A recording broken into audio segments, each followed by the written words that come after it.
Dès qu'on parle d'agriculture, on parle souvent d'agriculture productive, au juste prix ou intensive. Mais qu'est-ce que ça veut dire exactement? Intensive, qui atteint un fort rendement grâce à des efforts intenses ou à des moyens considérables. Moyens considérables. D'abord, il y a l'eau. Prenons ce champ de maïs, qui est une plante tropicale. Elle a donc besoin de chaleur et d'humidité pour se développer. En France, pour la chaleur en été, ça va. Par contre, pour l'humidité, c'est autre chose. Alors on arrose. Parfois au point d'épuiser les nappes d'eau souterraines. Qu'est-ce qu'il y a d'autre?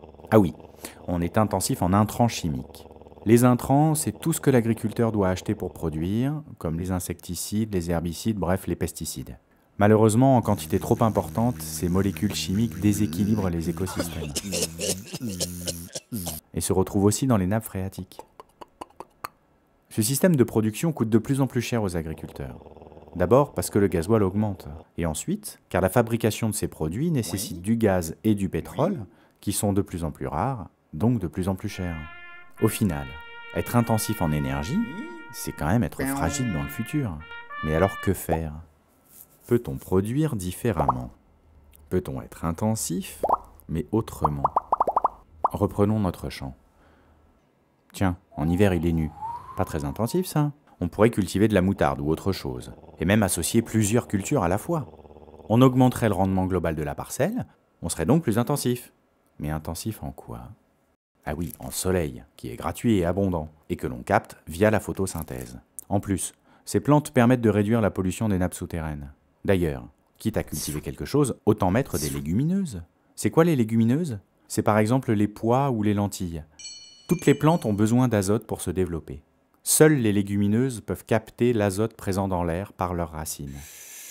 En plus, quand on les récolte, elles laissent de l'azote dans le sol pour les cultures suivantes. Ainsi, on est intensif en engrais verts. La rotation des cultures, c'est une solution intéressante aussi. Quand chaque année, sur le même endroit, on cultive du maïs, les insectes qui s'en nourrissent se développent. Par contre, le nuisible du blé n'est pas le même que le nuisible du maïs, qui n'est pas le même que celui du pois. Changer chaque année la culture sur une parcelle, c'est empêcher les insectes de retrouver leur nourriture et leur habitat. On contrôle ainsi la population des insectes, et donc on réduit l'utilisation des insecticides. On peut aussi planter des haies. Elles offrent un habitat aux prédateurs d'insectes, les oiseaux par exemple. À la clé, moins d'insecticides. La présence d'arbres, c'est aussi une solution pour conserver l'humidité des parcelles.